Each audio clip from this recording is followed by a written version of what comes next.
قال الملك انی ارى سبع بقرات سمان. ایک دن بادشاہ سلامت صبح بیدار ہوئے. بادشاہ تو غیر مسلم تھا لیکن قرآن سے پتہ چلتا ہے کچھ تھا, کچھ صحیح آدمی تھا, کچھ دو نمبر نہیں تھا, کچھ جسے کہتے ہیں نا پنجابی میں بندے دا پتر تھا.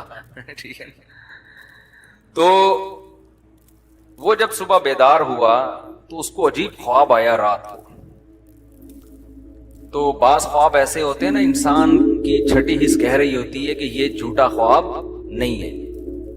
تو خواب اس کو آیا, اس کو لگا کہ چھٹی حس نے کہا یار یہ بڑا عجیب خواب ہے. اس نے کیا کیا, اپنے سارے درباریوں کو جمع کیا اور کہا انی ارا سبع بقرات سمان. میں نے دیکھا 7 موٹی موٹی گائیں, یاکلہن سبع عجاف, انہیں 7 دبلی دبلی گائیں کھا رہی ہیں.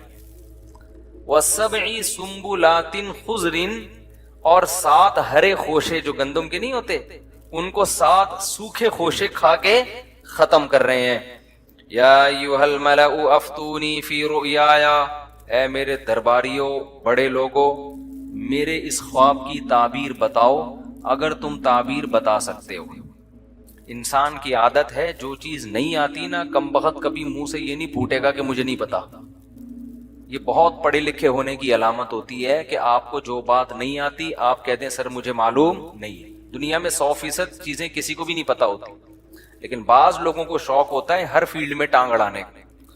حدیث کا علم بھی ان کے پاس ہے, فقہ کی علم بھی ان کے پاس ہے, میڈیکل سائنس بھی ان کے پاس ہے, انجینئرنگ کا علم بھی ان کے پاس ہے, جہاز اڑانا بھی یہ جانتے ہیں, سیاست پہ تبصرہ بھی یہ بہت اچھا کر سکتے ہیں, فوج سے بھی ان کے بڑے اچھے تعلقات ہیں, ایجنسی سے بھی ان کے بڑے اچھے تعلقات ہیں, اور بخاری کا بھی ان کو پتا ہے, مسلم کا بھی ان کو پتا ہے, تاریخ بھی ان کو پتا ہے, انہی کو سب کچھ پتا ہے, باقی دنیا میں سب گھاس کھا رہے ہیں. مارکیٹ میں یوٹیوب پہ اس قسم کی چیزیں ہول سیل کے حساب سے موجود ہیں. تو یہ جو درباری تھے نا بادشاہ کے محل میں, ان کو چاہیے تھا بول دیتے ایکسکیوز می سر ہمیں اس کی تعبیر معلوم بولو نہیں ہے, بول دیتے سر پتہ نہیں کیا تعبیر ہے. لیکن کیا جب مجھے ایک دفعہ نا 2 سال پہلے ہمارے کسی دوست نے تعبیر پوچھی, میں تو تعبیریں بتاتا نہیں, ٹائم ہی نہیں ہے ہمارے پاس بھائی. اب وہ چپک گئے کہ یار مجھے تعبیر بتاؤ تعبیر بتاؤ. میں نے کہا بھائی میرا دماغ نہیں ہے ابھی, میں کدھر بیٹھ کے سوچوں کیا تعبیر ہے اس کی, ہمیں اپنے پتہ نہیں کتنے خواب آ رہے ہوتے ہیں. لیکن وہ تھے بھی بہت قریبی, پیچھے پڑ گئے. پھر میں نے سوچنا شروع کیا, مجھے کوئی تعبیر کھوپڑی میں نہیں آئی. میں نے ان کو کہہ دیا بھائی مجھے اس کی تعبیر معلوم نہیں ہے, کسی اور سے پوچھو. ایک شعر سناؤں ذرا غور سے سنو, آگے آتا نہیں کسی اور سے سنو. ٹھیک ہے نا, یہ والا شعر ہم نے ان کو سنا دیا. وہ پھر چپک گئے, نہیں جی مجھے تعبیر بتاؤ. اب پتہ نہیں خواب کیا تھا. اللہ کی قدرت کے میں ایک دن چائے پی رہا ہوں اور مجھے اس خواب کی تعبیر دماغ میں آ گئی, اور ایسی خاندانی آئی کہ بالکل جو بھی سنتا وہ کہتا ہے یار ہٹو بچوں تعبیر ہے. تو میں نے ان کو خواب کی تعبیر بتائی اور وہ ان کے حالات پر بالکل فٹ آ رہی تھی. تو بعض دفعہ انسان کے دماغ میں اللہ تعبیر ڈال دیتے ہیں, بعض دفعہ تعبیر نہیں ڈالتا. اکثر میں خواب بتاتا ہوں نا, ایک خاتون نے مجھے کہا کہ میں نے اپنے شوہر کو دیکھا گندے کپڑوں میں, گندے لباس میں. وہ خاتون اپنے شوہر کے خلاف یہ خواب مجھے سنانا چاہ رہی تھی کہ شوہر گندے کپڑوں میں, اس کا مطلب بندہ میلا ہے. یہ بندہ کیا ہے کہتے ہیں نا میلا, اور اس کے بچے بھی ہوتے ہیں, لوگ کہتے ہیں میلے کا باپ, وہ اس کے ابا کو لوگ کہتے ہیں میلے کا باپ آ رہا ہے. ٹھیک ہے نا. تو میں نے اس خاتون سے کہا کہ مجھے اس کی تعبیر یہ معلوم ہوتی ہے کہ آپ ٹھیک نہیں ہو. وجہ اس کی ہے کہ شوہر کا لباس میلا, تو شوہر کا لباس تو بیوی ہے. قرآن کہتے ہیں نا ہن لباس لکم وانتم لباس لہن, بیوی کا لباس شوہر ہے اور شوہر کا لباس کیا ہے بیوی. تو اللہ نے آپ کو تنبیہ کی ہے کہ آپ ٹھیک ہو جاؤ. تو وہ پھر جب ان کی حالات سامنے آئے نا تو پتا چلا کہ واقعی عورت کا سلوک شوہر کے ساتھ ٹھیک نہیں تھا. بعض دفعہ اس کے برعکس بھی ہوتا ہے, میاں ٹھیک نہیں ہوتا, لیکن کبھی ایسا بھی ہو جاتا ہے, کہیں کہیں چیدہ ایسے واقعات بھی مل جاتے ہیں کہ کہیں خاتون کا سلوک ٹھیک نہیں ہوتا. تو خواب کی تعبیر بعض دفعہ ذہن میں آتی ہے، بعض دفعہ نہیں آتی. جب نہیں آئے انسان بول دے بھائی مجھے معلوم نہیں. لیکن ان کو یہ توفیق نہیں ہوئی کہ منہ سے پھوٹ دیں کہ ہمیں معلوم نہیں ہے، ظاہر ہے بےزتی ہو جائے گی. تو بادشاہ کہے گا تم پھر ہو کیا اتنے بڑے فنٹر کیوں بنے ہوئے؟ تو جواب میں کہنے لگے اضغاث احلام، بادشاہ سلامت یہ خواب نہیں ہے، پراگندہ خیالات ہیں.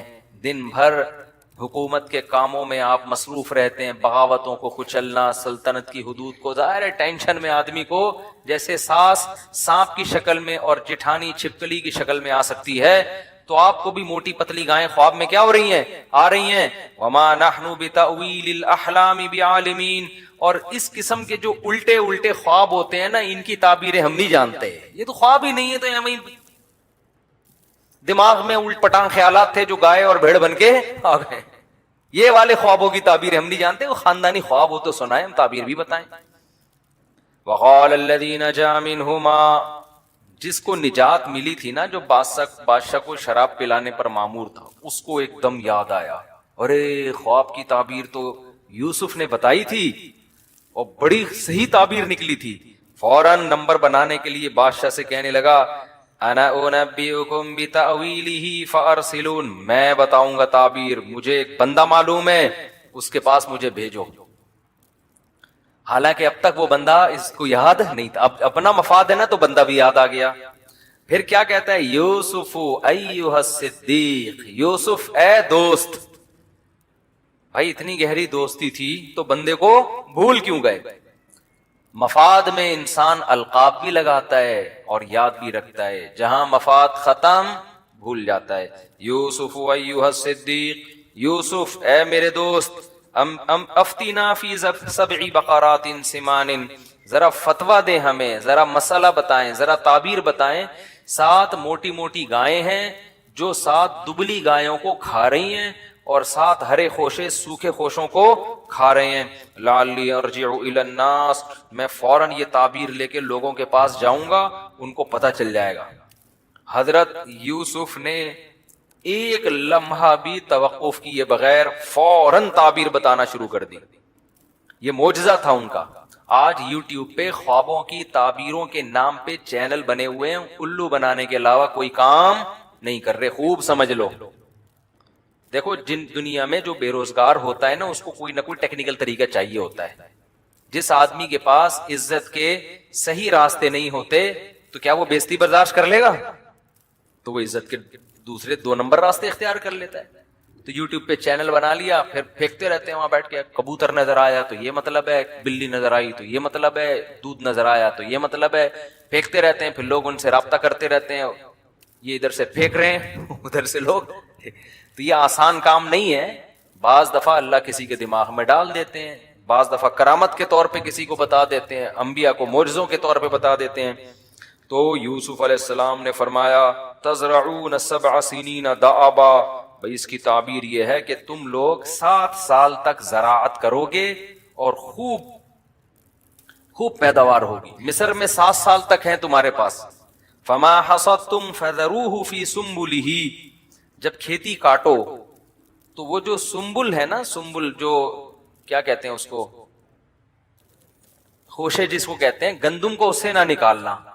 وجہ کیا ہے کہ اگلے 7 سال تک اسی گندم کو استعمال کرنا ہے تم نے، یعنی اسٹور کرو ابھی سے اگلے 7 سالوں کے لیے.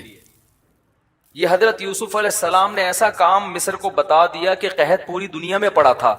پوری دنیا کو پتا چل گیا کہ مصر والوں نے ایڈوانس میں 7 سال کا راشن جمع کر کے رکھا ہوا ہے. یعنی اس خواب کی وجہ سے نا بہت بڑی تباہی سے مصر کو بھی بچایا اور باقی دنیا کو بھی. اور مصر کی جو گورنمنٹ تھی وہ معاشی لحاظ سے بہت اسٹیبل ہو گئی. وجہ اس کی یہ ہے کہ جب چینی مارکیٹ سے شارٹ ہو تو جس کے پاس چینی ہوگی وہ مالدار بنے گا کہ نہیں بنے گا. تو یوسف علیہ السلام نے ان کو بتایا بھائی 7 سال تک تمہارے پاس پیداوار کو کھانے کا اور جمع کرنے کا آپشن ہے. تھوڑا تھوڑا کھاتے رہو اور باقی اسٹور کرو. اسٹور کرنے کا طریقہ یہی تھا کہ بھائی اس کو نکالو نہیں ورنہ وہ کیڑا لگ جائے گا اس. تو اگلے 7 سال کے لیے اس کو اسٹور کر لو. اور پھر کیا ہے، ثم یاتی من بعد ذلک 7 شداد یاکل ما قدمتم لہن، اس کے بعد 7 سال بہت سخت آئیں گے قحط کے. جو کچھ تم نے جمع کیا ہوگا وہ 7 سال اس کو کیا کر دیں گے؟ کھا پی کے ختم.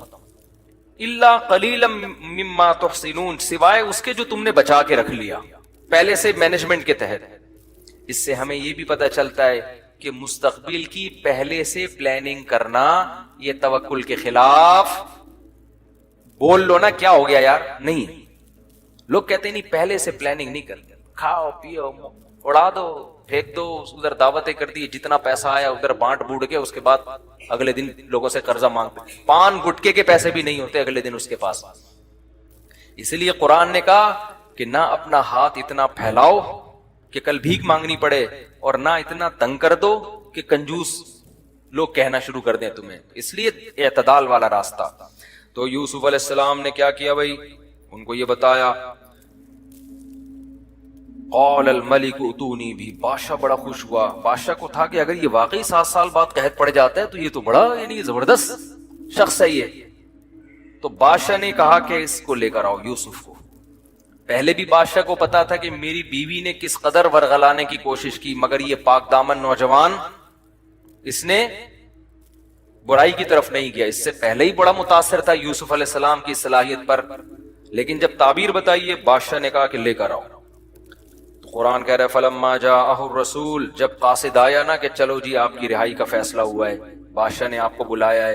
قال ارجع، یوسف علیہ السلام نے کہا نا ارجع الی ربک، بادشاہ کے پاس جاؤ. فاسألہ، اور بادشاہ سے پوچھو ما بال النسوۃ اللاتی قطعن ایدیہن، جن عورتوں نے مجھے دیکھ کر اپنے ہاتھ کاٹ ڈالے تھے ان سے پہلے میری صفائی کی بات کرو. پہلے پوچھو غلطی پر کون تھا، میں تھا یا وہ تھی؟ کیا میں نے کسی کو برائی سے کسی کی طرف دیکھا؟ پہلے میری یہ پوزیشن واضح ہونی چاہیے، کیونکہ لوگ میں کنفیوژن تو ہو گئی تھی نا، کچھ کہہ رہا تھا یہ صحیح ہے، کچھ کہہ رہا تھا وہ صحیح ہے. تو یوسف علیہ السلام کو یہ بات معلوم تھی کہ میں اللہ کا پیغمبر ہوں، میں نے دعوت کا کام کرنا ہے.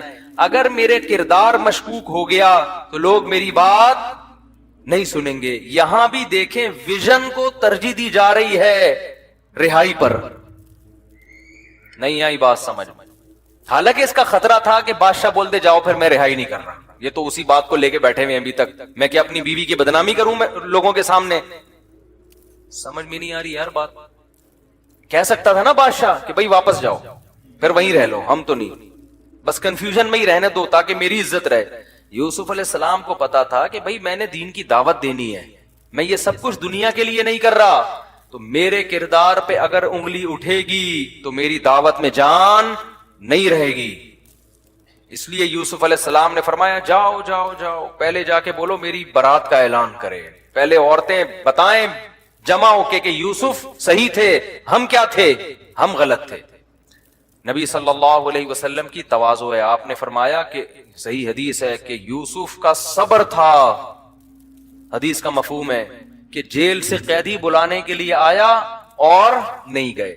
آپ صلی اللہ علیہ وسلم نے فرمایا میں اگر ہوتا تو چلا جاتا. یہ تواضع تھی نبی صلی اللہ علیہ وسلم کی کہ یعنی ایسے موقع پہ ہر آدمی یہی کرتا ہے، بھائی پہلے جیل سے نکلو، یہ چیزیں بعد میں نمٹاتے رہیں گے بیٹھ کے، کون صحیح تھا کون غلط تھا.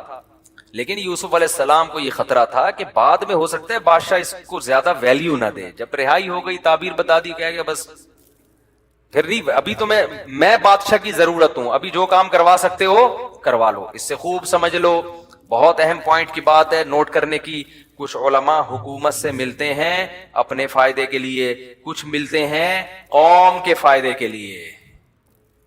تو دونوں طرح کے علماء میں فرق کرنا ضروری ہے. ہم ہر طرح کے عالم پر تہمت لگا دیتے ہیں کہ یہ سرکاری ملا ہے، یہ آرمی کے آفیسر سے مل رہا ہے، یہ وزیر اعظم سے مل رہا ہے، یہ صدر سے مل رہا ہے.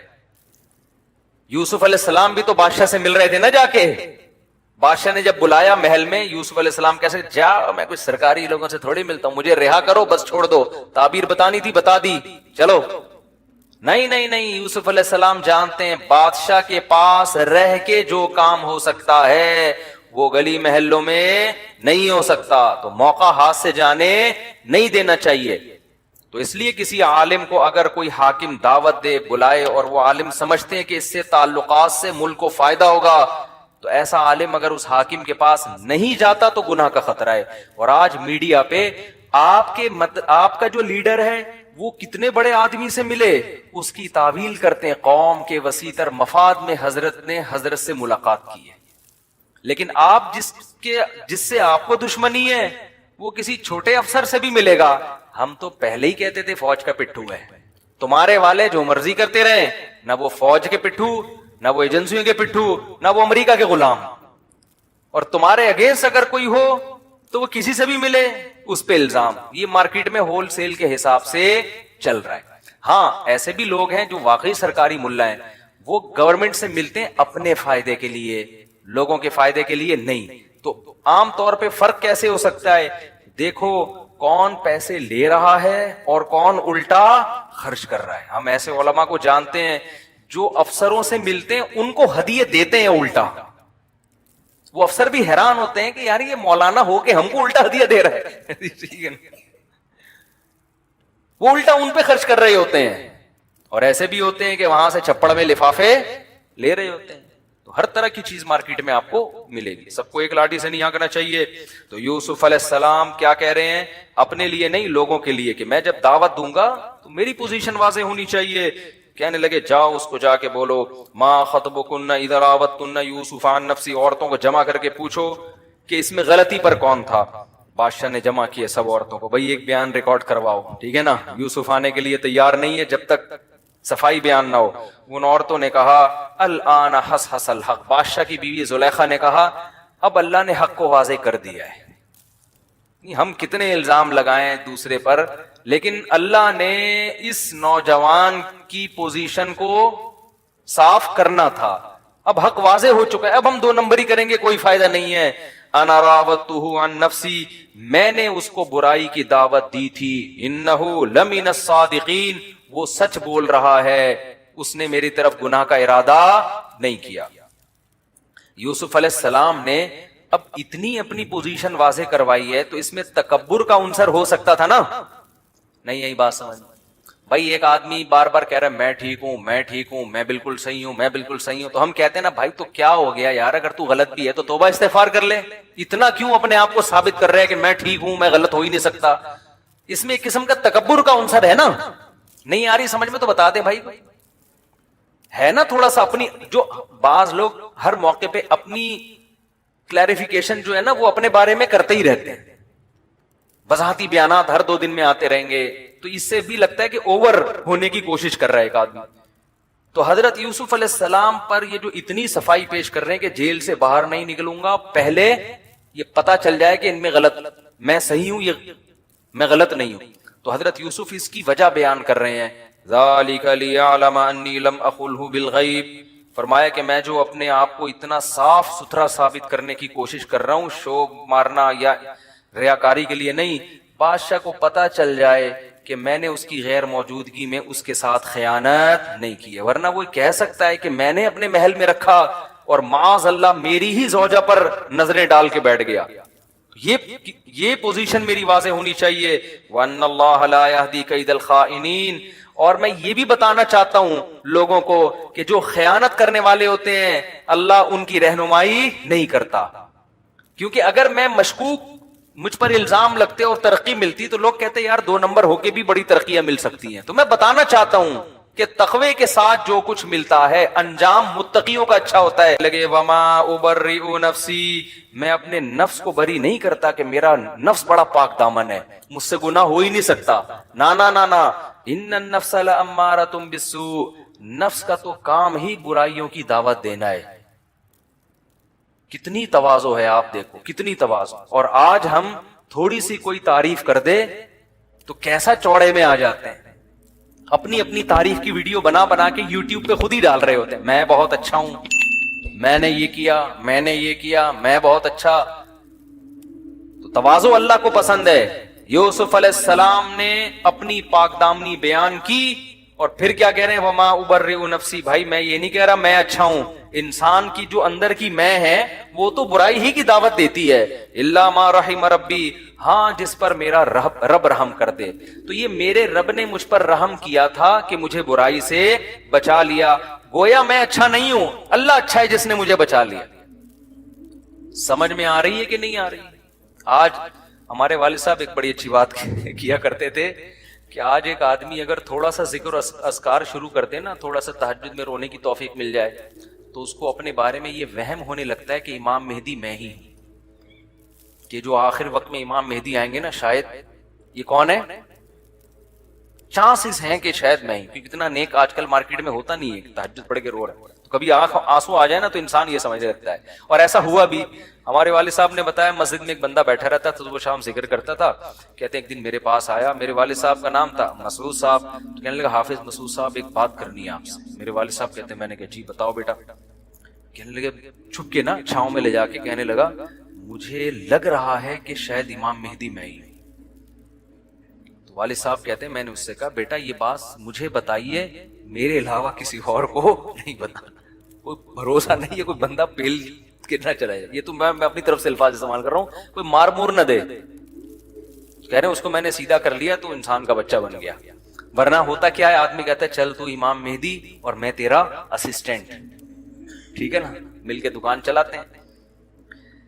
وقال الملک اتونی به استخلص لنفسی. جب بادشاہ نے یہ باتیں سنی ہے نا یوسف علیہ السلام کی، کہ پاک دامن بھی ہیں اور شو بھی نہیں مار رہے، یہ کہہ رہے ہیں کہ یہ میرا کمال نہیں ہے، کس کا کمال ہے؟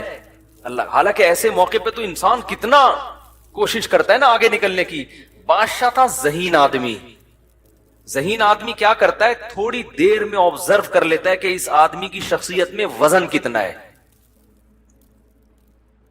بعض لوگ بہت بول رہے ہوتے ہیں میں یوں میں یوں، آدمی کو اندازہ ہو جاتا ہے یہ باتوں کا پھینکو ہے اور کچھ بھی نہیں ہے.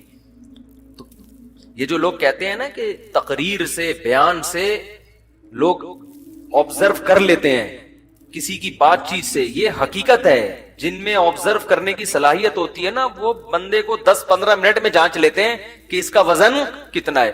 بادشاہ کو اندازہ ہو گیا بھائی یہ معمولی نہیں ہے، یہ بہت زیادہ اچھے اخلاق کے حامل ہیں اور بڑے ذہین ہیں. لہذا بادشاہ نے کہا صرف رہائی نہیں ملے گی، ایتونی بھی، ان کو لے کر آؤ، استخلصہ لنفسی، میں ان کو اپنا مشیر خاص بناؤں گا. یہ میں نے جو مستنڈے بٹھائے ہوئے ہیں نا مشورے کے لیے، جن کو خواب کی تعبیر آتی نہیں ہے اور بول رہے ہیں کہ الٹی باتیں ہمیں نہیں پتا، یہ مستنڈے مارکیٹ سے کیا ہوں گے، اب یہ مروائیں گے مجھے. ٹھیک ہے یہ بھی رہیں گے وزیر، ان کو عہدے رہیں گے، لیکن جو میرا خاص مشیر ہوگا وہ کون ہوگا؟ وہ یوسف ہوگا. مجھے ایسے لوگ چاہیے. تو فلما کلمہ، جب یوسف کو بلایا علیہ السلام کو اور بادشاہ نے مزید کلام کیا، بات چیت کی، اور بادشاہ کے دل میں آپ کی قدر بڑھی اور کہا انک الیوم لدینا مکین امین، آپ میرے مشیر خاص ہی نہیں ہیں بلکہ آپ کو میرے پاس ایک زبردست ٹھکانہ ملے گا اور میں اب آپ پر اعتماد کروں گا. حکومتی معاملات میں کیا کروں گا، آپ امین بھی ہیں میرے. دیکھو حضرت یوسف علیہ السلام نے اس موقع پہ نہیں کہا کہ بادشاہوں کے ٹکڑوں کے محتاج نہیں ہیں ہم، آپ مجھے خانقاہ بنا کے دے دو میں وہاں اللہ اللہ کیا کروں گا. یہ اور بادشاہ بھی کافر کے بچے، تو اپنی شکل تو دیکھ. ایسے کہہ سکتے تھے نا، تو بت پرست آدمی ہے، پوری قوم کو بت پرستی پہ ڈالا ہوا ہے، کافر جو نہ مانے، جو تجھے کافر نہ مانے وہ بھی کافر، اور بتوں کی عبادت کرتا ہے بیٹھ کے اور باتیں کر رہا ہے. کچھ بھی نہیں بھائی، گراؤنڈ ریئلٹی کے حساب. یہ تو ویسے بھی کسی عام کافر کو بھی بولیں گے تو دین کے قریب آنے کے بجائے کیا ہو جائے گا، دور ہو جائے گا. تو ہر جگہ کا ایک مقام ہے. یوسف علیہ السلام کو جب اس نے کہا کہ آپ کے پاس آج، آپ کے لیے ہمارے پاس آج سے بہت اچھا ٹھکانہ. شکر ہے ہم لوگ اس وقت مصر میں نہیں تھے، ورنہ کوئی بھروسہ نہیں ہے معاذ اللہ، یوسف علیہ السلام کو بھی نہیں چھوڑنا تھا. قوم نے الزامات لگانے تھے، کافر بادشاہ سے مل رہے ہیں، کافر بادشاہ بلا رہے تو جا کے بیٹھ رہے ہیں، کافر بادشاہ عہدے دے رہے تو قبول کر رہے ہیں. تو اپنے آپ کو نا سوچیں ہم کدھر کو جا رہے ہیں. جب یوسف علیہ السلام نے دیکھا کہ بادشاہ سلامت بھی فارم میں آئے ہوئے ہیں بھائی، مسلسل تعریفوں پہ تعریفیں اور کہہ رہے ہیں آپ کا ہمارے پاس ٹھکانہ ہے، تو یوسف علیہ السلام نے خود سے وزارت کی پیشکش کی کہ بھئی تو جو مبہم باتیں کر رہا ہے نا کہ آج سے مشیر خاص اور ٹھکانہ، تو میں آپ کو بتاتا ہوں مجھے عہدہ کیا چاہیے. یوسف علیہ السلام اصل میں جانتے تھے کہ فیوچر میں جب قحط پڑے گا تو آپ کو پتا ہے جب ملک کی معیشت ڈاؤن ہو, بارشیں بند, پیداوار زیرو ہو جائے, تو سب سے زیادہ ویلیو وزیر معیشت کی ہوتی ہے. کیا خیال ہے بھائی؟ بادشاہ کی بھی پھر ویلیو نہیں رہتی. لوگ دیکھتے ہیں کہ جو وزیر معیشت کا وزیر ہے وہ اب ملک کو بچاتا کیسے ہے, وہ بجٹ کیا نکالتا ہے, بجٹ کیا اناؤنس کرتا ہے, کتنا اسٹور کرنا ہے, کتنا ایکسپورٹ کرنا ہے, اور جو ایکسپورٹ ہوگا اس کی ویلیو کیا ہوگی. تو یہ کام نالج اور علم کے بغیر, یہ دیسی طریقے سے نہیں ہوتا کہ جناب آپ نے کہا کہ ہم یوں کریں گے کہ جی وہ قرضہ معاف کرانے کے لیے ہم کہیں گے یہ والا چندہ لے کے آئی ایم ایف کا قرضہ دیں گے, مزید سود مانگو گے تو غوری میزائل سے اڑا دیں گے ہم. بعض لوگوں کی یہ بھی رائے ہے, ان کا اپنا ایک نظریہ ہے. تو یہ دیسی طریقے سے نہیں ہوتا, اس کے لیے اکاؤنٹنٹ ہوتے ہیں, اکنامکس کے ماہرین ہوتے ہیں. یہ جو سی اے کرتے ہیں نا آج گورے, سی اے کرواتے ہیں نا چارٹرڈ اکاؤنٹنٹ, آپ کو پتا ہے کہ اکاؤنٹنگ کے علم کی بنیاد مسلمانوں نے رکھی ہے, بلکہ کچھ اصطلاحات بھی اکاؤنٹنگ میں وہی استعمال ہو رہی ہیں جو مسلمانوں کی تھی, کیونکہ مسلمانوں نے 1920 میں جا کے خلافت عثمانیہ ختم ہوئی ہے, تو پوری پتہ نہیں کتنے کنٹری تھے, آپ ذرا گوگل پہ لکھیں کتنے ملک تھے جو خلافت عثمانیہ کے تحت تھے. تو اتنی بڑی دنیا کو سنبھالنا 700-800 بلکہ 1000 سال سے زیادہ عرصہ ہو چکا تھا, یہ دیسی طریقے سے ممکن نہیں ہے. تو بڑے بڑے سائنسدان تھے مسلمانوں کے پاس. تو یہ علم کی بنیاد مسلمان, اور اکاؤنٹنگ کے علم کی تو ویلیو قرآن سے بھی پتہ چلتی ہے. قرآن نے مالی معاملات کو لکھنے پڑھنے کا اور کیلکولیٹ کرنے کا حکم دیا ہے. تو یوسف علیہ السلام نے دیکھا کہ بھئی بادشاہ سلامت آئے ہوئے ہیں فارم میں اور مجھے عہدہ دینا چاہتے ہیں, تو خود پیشکش کی کہ آپ مجھے وزیر خزانہ بنا دیں. کیوں؟ انی حفیظ علیم. وزیر خزانہ میں 2 کوالٹی کا ہونا ضروری ہے. ایک تو یہ کہ اس کے پاس اکنامکس کا علم ہو, معیشت کا علم ہو. یہ گاڈ گفٹڈ علم اللہ نے مجھے دیا ہوا ہے معجزاتی طور پر. دوسری بات یہ کہ وزیر خزانہ ایماندار ہو. خزانے کو اس سے محفوظ کیسے کرے آدمی؟ ہمارے ہاں وزیر خزانہ سے جتنا خزانے کو خطرہ ہوتا ہے, ڈاکوؤں سے اتنا خطرہ نہیں ہوتا. ٹھیک ہے نا؟ تو میں امین بھی ہوں, میں اس خزانے میں 1 روپے کی بھی خیانت نہیں کروں گا. قرآن کہتا ہے, یوسف علیہ السلام کا ویژن تھا نا, دیکھو ہر فیصلہ کر رہے ہیں, یہ نہیں اس لیے نہیں وزیر خزانہ بننے کی میری تنخواہ ہوگی پھر یہ گاڑیوں میں گھوموں گا. ان کو پتا ہے بھائی وزیر خزانہ بننے کے بعد ہی مصر کی حکومت میرے پاس آ سکتی ہے اور میں یہاں دعوت کا کام کر سکتا ہوں. آج بعض لوگ کیا کرتے ہیں, مدرسوں کی ضرورت اپنی جگہ, مسجدوں کی ضرورت اپنی جگہ, لیکن ہر دین کا کام مسجد اور مدرسے سے نہیں ہوتا. میں لوگوں سے کہتا ہوں مدرسے بھی ہیں, ان کی بھی کوشش کرو, ان کو مالی تعاون کرو, لیکن اب اسکولوں پہ محنت کرو.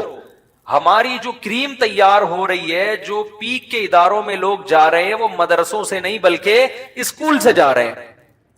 تو اب اسلامی اسکول کو زیادہ فوکس کرنے کی ضرورت ہے. ایسے اچھے اسکول بناؤ کہ تعلیم بہت معیاری ہو اور ماحول ان کا اسلامی ہو. وہاں سے جب بچے نکل کے جائیں تو اچھے اچھے عہدوں پہ جائیں, کیونکہ بہت سارے کام عہدوں سے ہوتے ہیں, ہر کام مولوی بننے سے نہیں ہوتا. مولویوں کی ضرورت اپنی جگہ ہے, لیکن ضرورت اچھے سائنسدانوں کی بھی ہے, اچھے فوجیوں کی بھی ہے, اچھے ججوں کی بھی ہے. اگر صرف مولویوں کے پاس ہی دین ہوگا تو آپ دیکھ لو نا, ادھر مولوی فتویٰ دے رہے ہیں کہ خلا کلدم ہے, جج کیا کہہ رہے ہیں, خلا ہو گیا. لوگ سن کس کی رہے ہیں؟ ججوں کی سن رہے ہیں. اتنے کیسز ہر ہفتے عدالتی خلا کے وہ عورتیں خلا لے کے شادیاں کر رہی ہیں, وہ زنا ہو رہا ہے, وہ نکاح تھوڑی ہے. طلاق کا اختیار تو قرآن میں صاف طور پر ہے کہ جج کے پاس نہیں ہے, شوہر کے پاس ہے, مگر دے مار 4.5 ڈگریوں پہ ڈگریاں جا رہی ہیں خلا کی. تو اگر ججز جب تک دین کا علم رکھنے والے نہیں ہوں گے, اسمبلیوں میں لوگ دین کا علم رکھنے والے نہیں پہنچیں گے, اس وقت تک ملک میں صحیح معنوں میں تبدیلی نہیں ہو سکتی. تو جلدی سے چلتا ہوں میں آگے. یوسف علیہ السلام نے کہا مجھے آپ وزیر خزانہ بنا دیں. اس سے پتہ چلتا ہے کہ وزیر بننے کی کوشش کرنا, آرمی میں اچھا آفیسر بننے کی کوشش کرنا, کسی اچھے عہدے تک جانے کی کوشش کرنا, یہ دنیا پرست ہونے کی علامت نہیں ہے. ہاں ویژن آپ کا اچھا ہونا چاہیے. سمجھتے ہو گے نہیں سمجھتے؟ ہمارے یہاں دیکھ لو جو دین پہ چلتا ہے سب سے بڑا مہنجو وہی ہوتا ہے. گھر میں پڑا رہتا ہے. ایک صاحب نے کہا کہ میں روزہ رکھ کے فجر کے بعد سوتا ہوں, ظہر میں اٹھ کے ظہر پڑھ کے پھر سو جاتا ہوں, عصر میں اٹھ کے عصر پڑھ کے پھر سو کے افطار کرتا ہوں, میرا روزہ تو نہیں خراب ہوگا؟ تو روزہ تو ہو گیا آپ کا, کہ بھوکے پیاسے تو رہ لیے آپ, لیکن یہ کوئی لائف اسٹائل ہے یار؟ یہ کیا کرے گا بندہ دنیا میں بیٹھ. اچھا بھائی خیر, تو وَكَذَلِكَ مَكَّنَّا لِيُوسُفَ فِي الْأَرْضِ, قرآن کہتا ہے اس طرح ہم نے یوسف کو زمین میں ٹھکانہ دے دیا. يَتَبَوَّأُ مِنْهَا حَيْثُ يَشَاءُ, اور ایسی پاورفل حکومت آ گئی کہ مصر میں جہاں چاہیں ٹھکانہ بنائیں, پورا مصر ان کے کنٹرول میں آ گیا. نصیب برحمتنا من نشاء, ہم جس کو چاہتے ہیں اپنی رحمت پہنچاتے ہیں. ولا نضيع اجر المحسنین, جو سب سے بہترین آیت کہ ہم اچھے عمل کرنے والوں کے اجر کو ضائع نہیں کرتے. کیا مطلب؟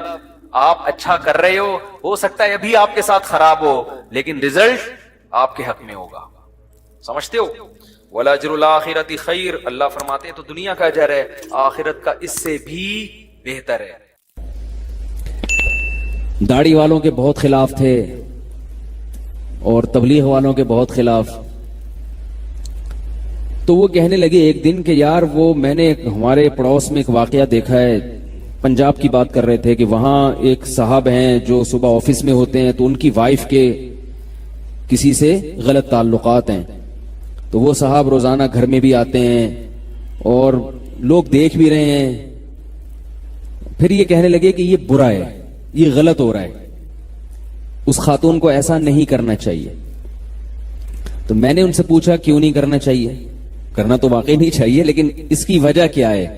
یعنی میں نے ان سے پوچھا کہ آپ یہ کہہ رہے ہیں کہ وہ خاتون غلط کر رہی ہیں, اپنے شوہر موجود نہیں ہیں, اور یہ نہیں کہ وہ کوئی ناجائز تعلقات کا انہوں نے کہا, بس یہ کہ اتنا کلوز کیوں ہے کوئی غیر مرد کہ شوہر کی غیر موجودگی میں وہ گھر میں جا رہا ہے اور فری ہو رہا ہے اور لوگ دیکھ بھی رہے ہیں. تو وہ کہنے لگے یہ غلط, وہ خاتون غلط کر رہی ہیں. چونکہ ذرا لبرل ہیں وہ, تو میں نے ان سے پوچھا کہ وہ غلط کیوں کر رہی ہیں؟ بات آ رہی ہے سمجھ میں؟ یعنی آپ کو یہ برا کیوں لگ رہا ہے؟ انہوں نے کہا یہ اس لیے غلط ہے کہ سوسائٹی اس چیز کو پسند نہیں کرتی, سوسائٹی اس چیز کو پسند نہیں کرتی. یعنی جب ایک چیز سوسائٹی میں ہمارا معاشرہ اس کو قبول نہیں کرتا ہے تو یہ چیز کیا ہے ایکچولی, یہ کیا ہے؟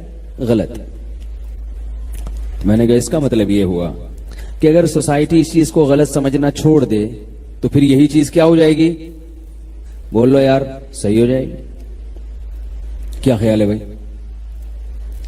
یعنی آپ کے ہاں کسی چیز کو اچھا یا برا کہنے کا جو کرائیٹیریا ہے, جو معیار ہے, وہ کیا ہے؟ سوسائٹی. گوروں کے ہاں اتنا زیادہ شاید برا نہیں سمجھا جاتا ہوگا, تو ان کے ہاں تھوڑا, اور بعض کلچر ایسے شاید ہوں, مجھے نہیں پتا, کہ وہ بالکل ہی برا نہ سمجھتے ہوں. تو اس کا مطلب کیا ہے کہ سوسائٹی فیصلہ کرے گی کہ کیا صحیح ہے اور کیا غلط. یہ بہت اہم بات آپ کو بتا رہا ہوں, اللہ کرے یہ کسی طرح دماغ میں اتر جائے, کسی طرح ذہن میں اتر جائے. انسان بن کے زندگی گزارنا, اس کے لیے بہت سارے کانسیپٹ کلیئر ہونا ضروری ہے, ورنہ آپ انسان نہیں بن سکتے. آپ کو معاشرہ گمراہ کر دے گا, معاشرہ آپ کو تباہی بربادی کی طرف لے جائے گا, جو کہ جا رہا ہے اور آپ کو پتہ بھی نہیں چل رہا. تو میں نے ان سے یہ کہا, کیونکہ وہ اسلام کا تو نام نہیں لیتے نا, اگر وہ کہتے چونکہ قرآن و سنت کی روح سے یہ غلط ہے. مولوی صاحب سے میں نے جمعے میں سنا تھا کہ جب کوئی کسی کی بیوی ہو تو اسے چاہیے کہ شوہر کے علاوہ کسی سے اس قسم کے تعلقات نہ رکھے. اگر وہ یہ کہتے ہیں تو مولوی صاحب کو گویا وہ اہمیت دے رہے ہیں, کیونکہ ایسی باتیں تو زیادہ تر مولانا لوگ ہی بتا رہے ہوتے ہیں. کیا خیال ہے؟ یہ قرآن میں لکھا ہوا ہے, یہ حدیث میں آتا ہے, لیکن وہ تو بھائی ترقی یافتہ آدمی ہیں, وہ کیا قرآن و سنت, فضائل اعمال, حدیث, حضرت بزرگ کا واقعہ کہ انہوں نے ایک دفعہ کسی کو دیکھا ہی نہیں تو اللہ نے ان کو اتنا نوازا. دیکھے نا, وہ تو ان باتوں کو وہ کیا سمجھتے ہیں, تو پیچھے لے جا رہی ہیں ہمیں. تو اس لیے وہ کیا کہہ رہے ہیں؟ سوسائٹی. معاشرہ بھی نہیں کہہ رہے کہ اردو ہو جائے گی, پرانا سا لگوں گا میں, ٹھیک ہے, کیا ہے یہ بھائی؟ سوسائٹی. اتنا اچھا لگ رہا تھا جب مجھے ان کے منہ سے جملہ. سوسائٹی اس چیز کو قبول نہیں کی. میں نے کہا اس کا مطلب یہ ہوا کہ سوسائٹی کی چیز کو اگر کہہ لے کہ یہ صحیح ہے تو وہ صحیح بن جائے گی. آپ اس کی بات کر رہے ہیں, ان سے میری بحث نہیں ہوئی, کیونکہ ہر آدمی سے آپ بحث نہ کریں. میں نے بس اتنا کہہ کے چپ کر گیا. میں یہ نہیں کہ اب میں ان سے بحث کروں, بس تھوڑا سا جو ہے نا, یعنی تھوڑی سی بات کر کے پتلی گلی سے نکل لو, تاکہ وہ ابھی نہیں سوچیں گے, وہ زندگی کے کسی موڑ پر سوچنے پر مجبور ہوں گے. یہ جو بحث ہے نا, کسی کے پیچھے ہاتھ دھو کے پڑ جاؤ, اس سے کبھی بھی فائدہ نہیں ہوتا, یاد رکھو, کبھی بھی فائدہ نہیں ہوتا. اگلا ضد پہ آ جاتا ہے. اور یہ بھی یاد رکھو, کسی کو دلائل سے ایسا خاموش کرنا کہ اس کے لیے بھاگنے کا راستہ ہی نہ رہے, یہ بھی بڑا خطرناک ہے, کیونکہ پھر وہ اپنی بے عزتی محسوس کرتا ہے اور وہ ہر دھرمی اور ضد پہ اتر آتا ہے. پھر اس لیے دشمن کے لیے تھوڑا سا راستہ بھاگنے کا رکھو کہ بھائی ابھی بھاگ جاؤ, دوبارہ عزت احترام کے ساتھ واپس آ جانا. کیونکہ انسان جو ہے نا, عزت نفس کے معاملے میں بہت, آج کل ہم لوگ کیا کرتے ہیں, جب کسی کو تبلیغ کرتے ہیں تو اس کی عزت نفس کو مجروح کر دیتے ہیں. عزت دار آدمی اپنی عزت پہ کبھی بھی کمپرومائز نہیں کرتا. ہاں, کوئی جس کی عزت نہ ہو اس کو جو مرضی کہہ دیں. جیسے ایک آدمی نے کہا, اپنے دوست سے کہہ رہا تھا کہ شکر ہے محلے میں میری عزت نہیں ہے. اس نے کہا کیوں بھائی؟ کہنا ورنہ آج بڑی بے عزتی ہو جاتی میری. کیا کہہ رہا ہے کہ شکر ہے اس محلے میں میری عزت نہیں ہے. کیوں بھائی, اس پہ شکر کی کیا بات؟ کہہ رہا ہے ورنہ آج میری بہت بے عزتی ہو جاتی. یعنی وہ اس پہ شکر ادا کر رہے کہ پہلے سے اگر اس نے کام ایسا کیا تھا, کام اس بندے سے ایسا ہو گیا تھا کہ وہ محلے میں پکڑا گیا کوئی برا کام کرتے ہوئے, تو کوئی بے عزتی نہیں ہوئی, اس لیے کہ بندہ ہی کوئی عزت تھی نہیں اس کی. تو وہ کیا کہہ رہا ہے کہ اللہ کا اللہ کا بہت بہت فضل ہو گیا کہ اس محلے میں میری عزت پہلے ہی سے ہی نہیں ہے, ورنہ آج بہت زیادہ بے عزتی ہو جاتی. ٹھیک, ایسا بھی ہوتا ہے, ایسا بھی ہوتا ہے بڑے شہروں میں. تو عزت جب ہوگی تو بے عزتی کا ڈر بھی ہوتا ہے. عزت ہی نہ ہو جو مرضی ہو, پھر کیا ہوگا؟ پھر کہتا ہے یار ہماری کون سا عزت ہے. جیسے بھیکاری لوگ ہر وقت مانگتے رہیں گے, ہر وقت مانگتے رہیں گے, تو وہ کہتے ہیں زبان گھس تھوڑی جائے گی یار, نہیں دے گا نا پھر کسی سے مانگ لیں گے, یہ نہیں دے گا تو پھر تیسرے سے مانگ لیں گے. عزت دار آدمی مانگنے سے پہلے 100 دفعہ سوچتا ہے یار کیسے بغیر مانگے کام چلاؤ, پھر مانگے گا تو بیچارہ اندر اندر گھٹے گا. عزت بہت بڑی چیز ہے. بات سے بات نکلتی ہے, ایک ہوتی ہے عزت اور ایک ہے حب جاہ, دونوں میں فرق ہے. عزت تو انسان کی فطرت ہے, عزت دار لوگوں کو عزت چاہیے. حب جاہ کا مطلب تکبر, یہ الگ چیز ہے. ان دونوں میں فرق ہے. تکبر کا مطلب یہ ہوتا ہے بعض لوگ ہر چیز میں اپنی ٹانگ اونچی رکھنے کی کوشش کرتے ہیں, دوسرے کو نیچا کرتے ہیں, یہ تکبر ہے. یہ چیز اللہ کو پسند نہیں ہے. اسی طرح اپنے بڑے کے سامنے بڑا بننے کی کوشش کرنا, یہ بھی تکبر ہے. جیسے شیطان کو اللہ نے حکم دیا, یا موضوع نہ چینج ہو جائے, ذرا سنبھال کے رکھیں کیا بات چل رہی تھی. شیطان کو اللہ نے حکم دیا کہ آدم کو سجدہ کرو. شیطان نے کیا کہا کہ آدم چھوٹا میں بڑا, ٹھیک ہے نا. تو عام حالات میں اگر آدم علیہ السلام خود شیطان کو کہتے نا کہ مجھے سجدہ کرو, پھر شیطان کہتا میں کہ تم بعد میں آؤ, میں سینئر ہوں, تو اس کی کوئی لاجک نکل سکتی تھی کہ بھئی یہ شیطان کو اپنی انسلٹ محسوس ہو رہی ہے. جیسے کوئی سینئر ہو, جونیئر آ کے ایک دم سینئر بن جائے تو پہلے سے جو سینئر ہوتا ہے اس کو ایک قسم کی بے عزتی محسوس ہوتی ہے. یہ نیچر ہے, یہ غلط نہیں ہے. لیکن شیطان کا عمل یہ عزت کا حصول نہیں تھا, بلکہ یہ تکبر تھا. اس لیے کہ آرڈر دینے والا کون ہے؟ اللہ ہے. تو بھئی تو جب اللہ کے حکم کا انکار کر رہا ہے تو یہ اللہ سے بڑے بننے کی کوشش کر رہے ہو آپ. اللہ سے آپ چھوٹے ہی رہو گے چاہے کتنے بڑے بن جاؤ. تو آپ اگر دوستوں میں اپنی بے عزتی محسوس کرتے ہیں, دوست نے کوئی غلط بات کہہ دی, آپ کو بے عزتی محسوس ہو رہی ہے, جس سے آپ کو غصہ آ رہا ہے, یہ نیچرل ہے, یہ تکبر نہیں ہے. باپ نے کوئی ایسی بات کہہ دی, اب آپ باپ کے سامنے سینہ چوڑا کر رہے ہو, یہ عزت نہیں ہے, یہ کیا ہے؟ کبر ہے, تکبر ہے. بھائی تم اپنے باپ سے, یعنی وہ تو تمہارا باپ ہے. لوگ کہتے ہیں نا جب کسی کو تانا دینا ہوتا ہے کہ وہ اس کو آنے دو, یہاں ہم اس کا بھی باپ ہے. کہتے ہیں نا لوگ, یعنی اس چیز میں ہم اس کا بھی باپ ہے, ہم اس سے 2 ہاتھ آگے ہیں. تو والدین کے سامنے اکڑنا, اپنے بڑوں کے سامنے اکڑنا, علماء کے سامنے اکڑنا, بزرگوں کے سامنے اکڑنا, یہ اکڑ, یہ اس کو یہ نہیں کہیں گے عزت کا حصول, بلکہ اس اکڑ کو کیا کہا جاتا ہے؟ تکبر. بڑوں کے سامنے چھوٹا بن کے رہو, اپنے جیسوں کے سامنے یا اپنے ماتحتوں کے سامنے جو ہے نا, وہ انسان کو یہ احساس ہوتا ہے, اور ہونا بھی چاہیے. ہاں کوئی بڑا زیادہ بے عزتی کر دے اور آپ کی حیثیت کو بہت زیادہ گھٹا دے, اس پہ بھی انسان کو افسوس ہوتا ہے. اور نبی صلی اللہ علیہ وسلم ان تمام چیزوں کی رعایت کیا کرتے تھے, تبھی تو نبی جیسے اخلاق کسی کے نہیں ہیں. آپ صلی اللہ علیہ وسلم عزتدار لوگوں کو بہت عزت دیتے تھے, چاہے وہ کافر ہی کیوں نہ ہو, چاہے وہ کافر کیوں نہ ہو. کیونکہ جب ایک دفعہ کسی کو معاشرے میں عزت ملتی ہے تو وہ کافر بھی اگر ہوگا نا تو وہ اپنی بے عزتی نہیں چاہے گا, کبھی نہیں چاہے گا. ابو سفیان سردار تھے, ساری زندگی سرداری میں گزاری, اسلام دشمنی میں گزاری, لیکن جب مکہ فتح ہوا, ابو سفیان مسلمان ہوئے, تو آپ صلی اللہ علیہ وسلم نے ایسا نہیں کیا کہ ان کو پیشانی کے بال سے پکڑ کے گھسیٹا ہو, گھوڑے کے پیچھے باندھ دیا ہو کہ ان کو مدینہ کی گلیوں میں گھسیٹا جائے. انہوں نے ساری زندگی اسلام دشمنی میں گزاری, ساری زندگی یہ کیا, ساری زندگی یہ کیا. نہ بھائی سردار آدمی ہیں, تو اب اسلام قبول کیا ہے تو ان کو ایسا پروٹوکول دیا جو دوسروں کو نہیں دیا.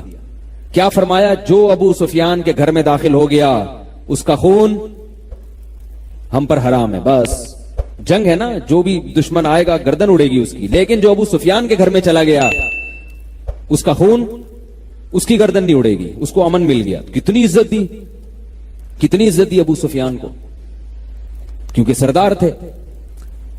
حضرت خالد ابن ولید رضی اللہ تعالی عنہ, انہوں نے غزوہ احد میں مسلمانوں کا بہت زیادہ نقصان کیا تھا. 70 آدمی جو شہید ہوئے ہیں صحابہ میں, 70 بڑے بڑے صحابہ, اس میں سب سے بڑا کردار کس کا تھا؟ خالد ابن ولید رضی اللہ تعالی. انہوں نے پلٹ کے حملہ کیا تھا نا غزوہ احد میں, کتنا نقصان پہنچایا. پھر صلح حدیبیہ میں جو لڑنے کے لیے آئے وہ خالد ابن ولید آئے, لیکن جب صلح ہو گئی تو خالد بن ولید تلوار کی نوک سے اسلام نہیں قبول کر رہے تھے. عزتدار آدمی تھے نا, اس میں ذلت محسوس کرتے تھے, بھائی میں شکست کھا کے اسلام قبول کروں, یہ کیسے ہو سکتا ہے. آپ صلی اللہ علیہ وسلم نے ان کو عزت دی اور ایک قاصد بھیجا اور کہا کہ خالد ابن ولید سے جا کے کہو کہ تمہارے جیسا سمجھدار آدمی, ذہین آدمی ابھی تک کافر ہے, یہ ہماری سمجھ میں نہیں آتا. بڑی تعجب کی بات ہے, اتنا ذہین آدمی, اتنا ہوشیار آدمی, اور ابھی تک اس کی سمجھ میں اسلام نہیں آ رہا. اور پھر یہ بھی فرمایا کہ تم اگر اسلام قبول کرو گے تمہیں یہاں عزت ملے گی. اب ہم جیسے سطحی ذہن کے لوگ ہوتے اس وقت, ہم کہتے ہیں ہاں یہ تو اسلام قبول کیا جا رہا ہے عزت کے لیے, لالچ دے دے کے لوگوں کو مسلمان بنایا جا رہا ہے. آج کوئی مولوی اگر ایسا کر دے کہ بھائی فلاں قادیانی کے پاس تحفے بھیج دے, کسی سردار کے پاس یا کسی اور کافر کے پاس, ایک تو وہ قادیانی ہے جس میں لچک ہی نہیں ہے, ایک وہ ہے جو حق کی تلاش میں ہے, تو ایسے آدمی کو ہدیہ دینا, اس کی دعوت کرنا, اس کو عزت دینا تاکہ وہ اسلام کے قریب آ جائے. یہ نہیں کہ اس کو آپ ایسا اس پہ اس سے بدتمیزی سے بات کریں. وہ میں اکثر واقعہ سناتا ہوں نا, قادیانی کے پاس قادیانی تھے, وہ بات کرنا چاہتے تھے, چاہنا اس کی علامت ہے کہ وہ یعنی وہ چاہ رہے ہیں کہ ہمیں سیدھا راستہ ملے. تو ایک گاؤں سے کوئی مناظر چلے گئے, ہمارے استاذ نے واقعہ سنایا. وہ قادیانی کے بیٹے لے کر آئے کہ آپ ہم سے بھی بات کریں, ہمارے والد سے بھی بات کریں, اگر کچھ بات ہوئی تو ہم لے آئیں گے, اسلام قبول کر لیں گے. تو ہمارے استاذ کہہ رہے ہیں کہ وہ جو مناظر گیا نا, اس نے وہاں جا کے بات کیسے شروع کی. انہوں نے کہا سب سے پہلے تو میں یہ ثابت کروں گا کہ مرزا غلام احمد کی شکل بالکل ایسے کتے جیسی تھی جیسے تمہارے ابا کی شکل ہے. یہ اسٹائل ہے اسلام کی تبلیغ. یعنی ان کا خیال یہ تھا کہ چونکہ یہ قادیانی ہیں, دائرہ اسلام سے خارج ہیں, تو ان کی پہلے ہم شکل پہ بات کریں گے کہ یہ کس سے ملتی جلتی ہے. تو جب بیٹوں کے سامنے باپ کو آپ کہو گے معاذ اللہ اس طرح سے کتوں جیسی شکل, تو وہ آگے بات چلے گی؟ بات ہی نہیں چلے گی آگے. تو جو اسلام دشمن ہیں, جو چاہتے ہی نہیں, ان کا معاملہ الگ ہے, اور جو تحقیق کرنا چاہتے ہیں ان کا معاملہ الگ ہے. لوگ سوال پوچھتے ہیں غیر مسلم کے ساتھ کیسا سلوک کرنا چاہیے. رسول اللہ صلی اللہ علیہ وسلم نے غیر مسلموں کے ساتھ بہت اچھا سلوک کیا ہے. قرآن نے جو کہا ہے نا کہ ان پر شدت کرو، وہ میدان جنگ میں لڑنے والا ہے. جنگ کے اصول کچھ اور ہیں، امن کے اصول کچھ اور ہیں. میدان جنگ میں تو ظاہر ہے لڑائی ہوگی نا، اس میں تو بہادری دکھائی جائے گی، اس میں تو للکارا جائے گا، اس میں اگر آپ تھینک یو اور جزاک اللہ سے بات شروع کر دیں وہ تو کہے گا یہ تو بزدل ہے. جنگ کے میدان میں تو سینہ اکڑا جاتا ہے اور کہا کوئی ہے کسی میں دم ہے تو آئے. اس میں تو جو ہے نا وہ حملے کیے جاتے ہیں اور بم پھینکے جاتے ہیں اور میزائل پھینکے جاتے ہیں. تو جنگ کے اصول کچھ اور ہیں. تو وہ جو بعض لوگ جو جنگ کی باتیں ہیں وہ کہاں فٹ کر دیتے ہیں؟ امن کے حالات. امن میں ایسا نہیں ہے. رسول اللہ صلی اللہ علیہ وسلم دوسرے ملکوں کے بادشاہوں کے ساتھ آپ صلی اللہ علیہ وسلم کا کیا سلوک تھا. صحابہ کرام ہدایہ بھی بھیجا کرتے تھے اور خاص طور پہ غیر مسلم سرداروں کو آپ صلی اللہ علیہ وسلم نے الگ سے تحفے دیے ہیں، کیونکہ سردار آدمی اپنی عزت چاہتا ہے. یہ میں اتنی لمبی تقریریں کیوں کر رہا ہوں؟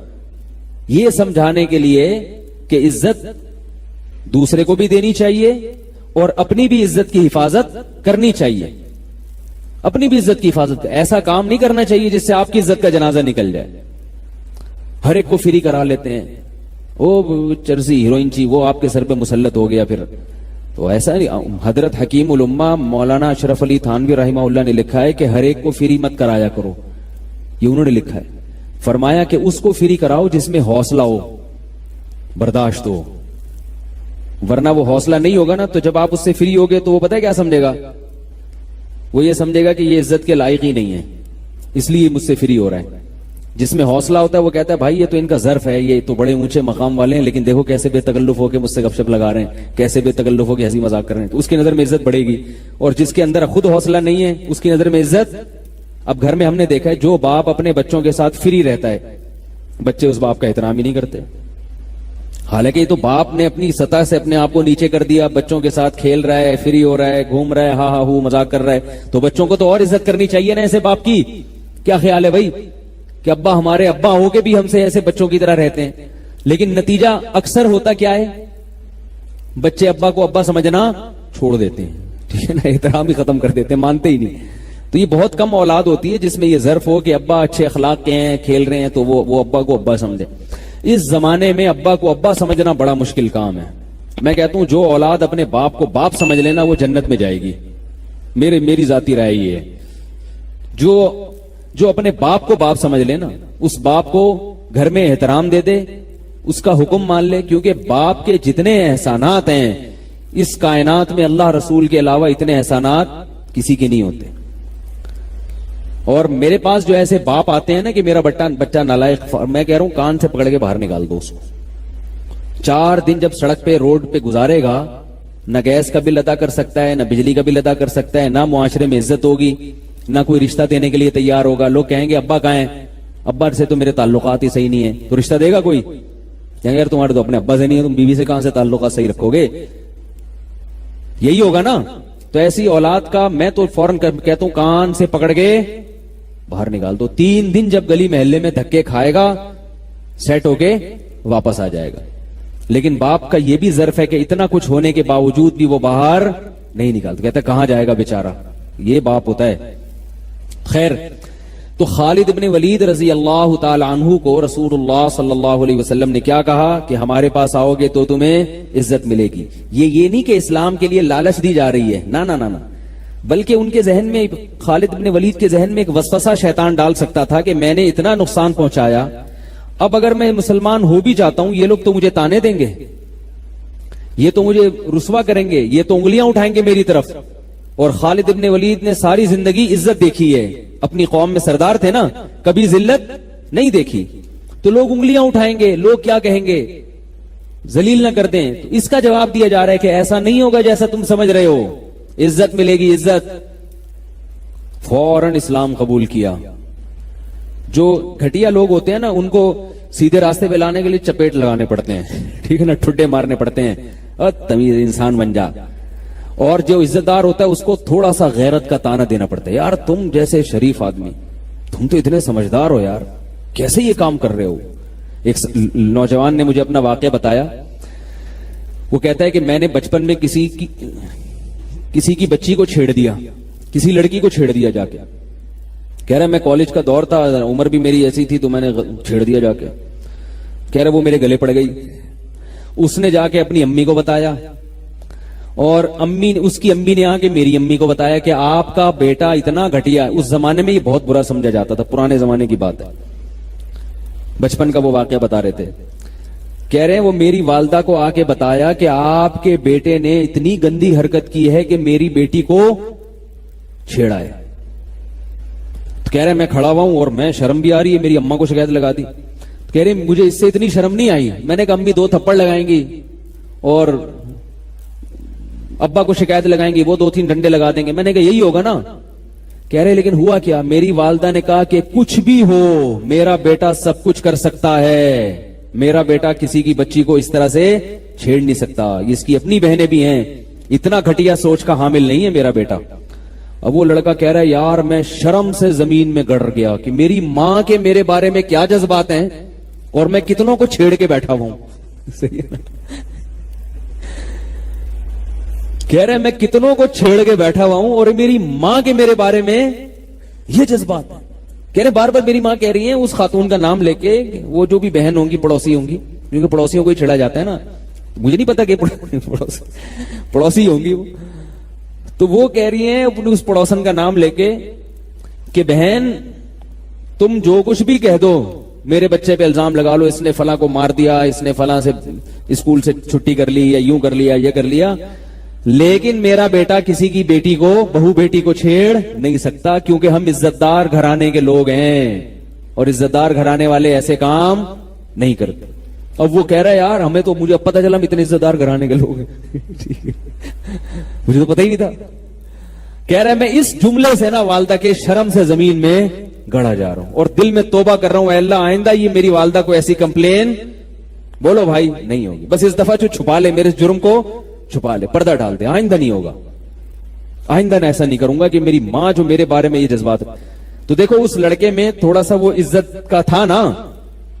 اگر وہ لڑکا عزت دار خاندان کا نہیں ہو تو پھر پتہ کیا کہتا ہے, کہہ رہے اماں کو تو پتہ ہی نہیں, اب مزید 15-20 کو چھیڑ لو, میری اماں تو یقین کریں گی نہیں.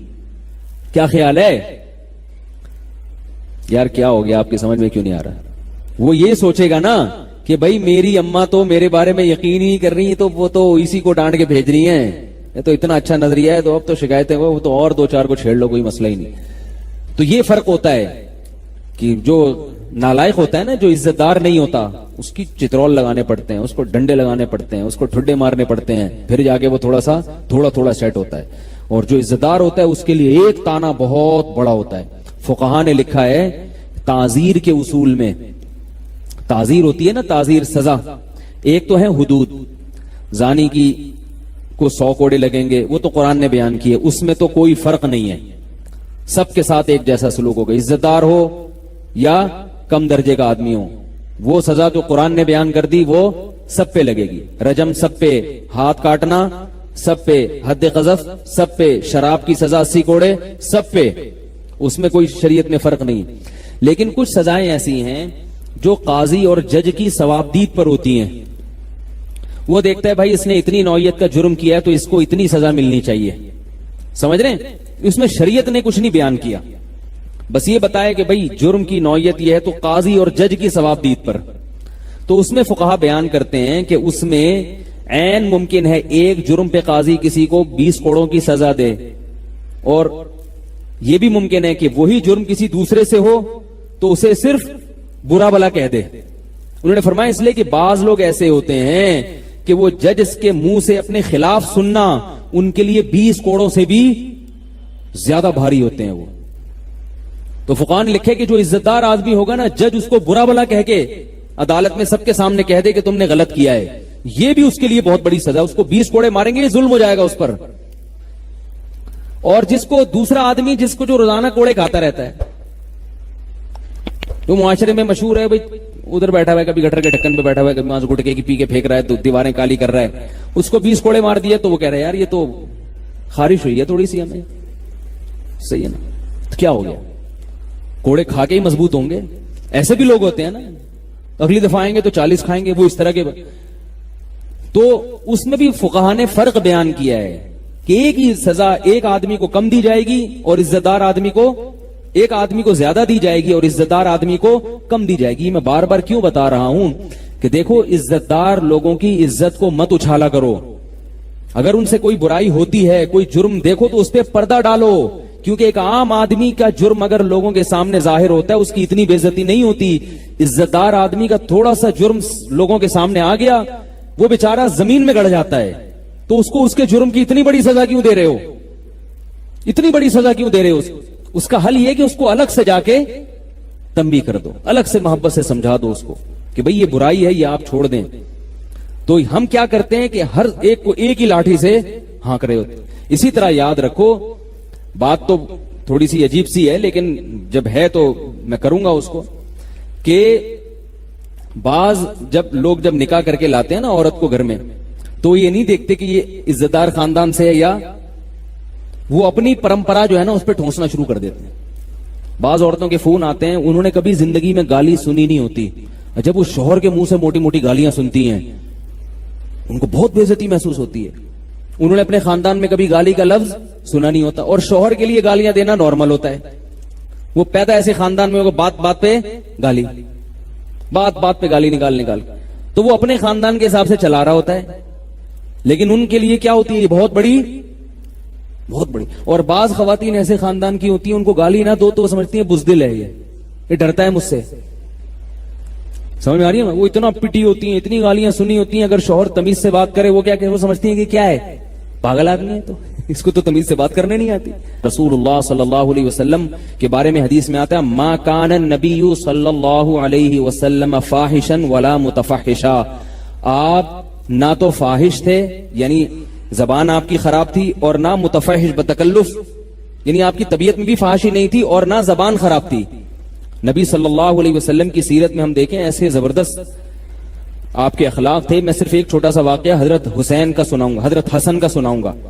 حضرت حسن کے بارے میں محمد ابن اسحاق ایک راوی ہیں, وہ کہتے ہیں میں نے حضرت حسن کے ساتھ بہت وقت گزارا, سب سے سخت ترین جملہ جو ان کی زبان سے میں نے سنا, یعنی جھگڑا بھی ہوتا تھا نا, گالی نہیں نکلتی تھی, کہہ رہے ہیں ان کی زبان سے میں نے جھگڑے کے دوران جو سب سے سخت ترین جملہ سنا وہ یہ ہے کہ میں ایک آدمی ان سے پیسے مانگ رہا تھا, تو انہوں نے غصے میں کہا کہ میرے پاس تمہارے لیے کچھ بھی نہیں ہے سوائے اس کے کہ تمہاری ناک خاک آلودہ ہو جائے, بس. یہ سب سے بڑی گالی تھی جو انہوں نے زندگی میں دی ہے, یعنی تمہاری ناک کیا ہو جائے, خاک آلودہ ہو جائے. اتنی ایسا تحمل تھا. تو ہم لوگ ذرا سی بات نہیں ہوتی ایسی گالیاں نکالنا شروع کرتے ہیں. تو کہاں سے بات چل رہی تھی یار, وہ موضوع میں جو لے کے چل رہا تھا, خالد ابن ولید رضی اللہ تعالیٰ عنہ نے اسلام قبول کیا. پھر جب اسلام قبول کیا تو اب آپ دیکھیں انہوں نے ساری قربانیوں کا رخ غیر مسلموں کے خلاف پھیر دیا, اسلام دشمنوں کے خلاف. کیسی قربانی دی, ساری زندگی لڑتے رہے. اور پھر جب حضرت عمر کا دور حکومت آیا تو حضرت عمر نے ان کو معزول کر دیا. کوئی بھی اپنی بے عزتی محسوس نہیں کی. انہوں نے یہ نہیں کہا کہ مجھے تو نبی نے کمانڈر بنایا تھا, مجھے تو ابو بکر نے کمانڈر بنایا تھا, اور میرے ہاتھ پہ اتنی بڑی بڑی فتوحات ہیں, عمر کون ہوتے ہیں مجھے معزول کرنے والے. اگر یہ کہہ دیتے تو یہ کیا ہوتا, تکبر. میں کہہ رہا تھا نا, عزت کی تلاش الگ چیز ہے, تکبر الگ. حضرت خالد بھی چاہتے تھے مجھے عزت ملے, چاہتے تھے نا, عزت دار آدمی تھے, بے عزتی نہیں چاہتے تھے اپنی, عزت مل گئی اسلام میں. لیکن حضرت عمر کہہ رہے ہیں آپ معزول ہیں. اب اگر کہتے نہیں میں امیر بنوں گا تو یہ عزت کا حصول نہ ہوتا, بلکہ یہ کیا ہوتا, تکبر. اس لیے کہ آپ سے بھی بڑے ہیں عمر, وہ امیر المومنین ہیں, آپ ان کے آرڈر کو ٹھکرا رہے ہو. صرف یہ بھی نہیں کہ فوراً معزول ہو گئے, ہم ہوتے تو کتنے دلائل دیتے, مجھے تو نبی نے بنایا ہے, مجھے تو نبی نے سیف اللہ کہا ہے, مجھے تو ابو بکر نے بنایا, آپ کون ہوتے ہیں معزول کرنے والے. نا نا نا نا, فوراً معزول ہو گئے. لوگوں نے کہا کہ آپ تو امیر تھے, آپ تو نبی نے بنایا. فرمایا کوئی بات نہیں, پہلے کمانڈر بن کے لڑتا تھا اللہ کی راہ میں, اب سپاہی بن کے لڑوں گا. سپاہی بن کے لڑنے کا اپنا مزہ ہے. ذرا بھی تو یعنی دل تنگ نہیں ہوا, ذرا بھی اپنی بے عزتی محسوس نہیں کی. تو یہ ہے عزت کا حصول اور تکبر, ان دونوں میں فرق ہوتا ہے. ہم بعض دفعہ تکبر ہوتا ہے ہمارے اندر, ہم سمجھ رہے ہوتے ہیں کہ میں اپنی بے عزتی برداشت نہیں کرتا, تو بے عزتی نہیں ہوتی, آپ کو شیطان کی طرح بڑا بننے کا ہر جگہ شوق ہوتا ہے. اسی طرح یہ بھی یاد رکھو کہ بات سے بات نکلتی ہے جو بڑوں کے سامنے ضرورت سے زیادہ بولنا یہ بھی تکبر ہے. جب بڑے حضرات بیٹھے ہیں, ہمارے ہاں اصول یہ ہے کہ ہمارے جب اساتذہ بیٹھے ہوتے ہیں, کوئی مسئلہ ہم سے پوچھتا ہے تو ہم نہیں جواب نہیں دیتے, بھئی یہ بڑے بیٹھے ہیں ان سے پوچھو. ہم ایسے بن جاتے ہیں جیسے کیا ہوں, جاہل, آتا ہی نہیں کچھ ہمیں, ایسے بن جاتے ہیں جاہل جیسے. جب تک وہ خود آرڈر نہیں دیں گے نہیں ہوتا بھائی. تو یہ چیز ہم نے الحمدللہ مدرسوں میں تو دیکھی ہے. باہر کی دنیا میں باہر کی دنیا میں ایسا نظر آتا ہے ہر آدمی فنٹر بنا ہوا ہے, کہتا ہے جتنا مجھے آتا ہے اتنا کسی کو بھی نہیں آتا. تو خیر بات یہ چل رہی تھی کہ میں یہ عرض کر رہا تھا کہ ہر قوم کا نا اچھے اور برے کا معیار الگ ہوتا ہے. ہر قوم میں کسی قوم میں ایک چیز اچھی سمجھی جاتی ہے. تو وہ سوسائٹی کا واقعہ سنا رہا تھا کہ وہ کیا کہنے لگے کہ یہ جو خاتون ہیں ان کے جو فلاں سے تعلقات ہیں, سوسائٹی اس کو برا سمجھتی ہے. سوسائٹی سے کیا سمجھتی ہے, غلط. تو میں نے کہا اس کا مطلب سوسائٹی اگر اسے اچھا سمجھنا شروع کر دے تو پھر یہ اچھا ہو جائے گا.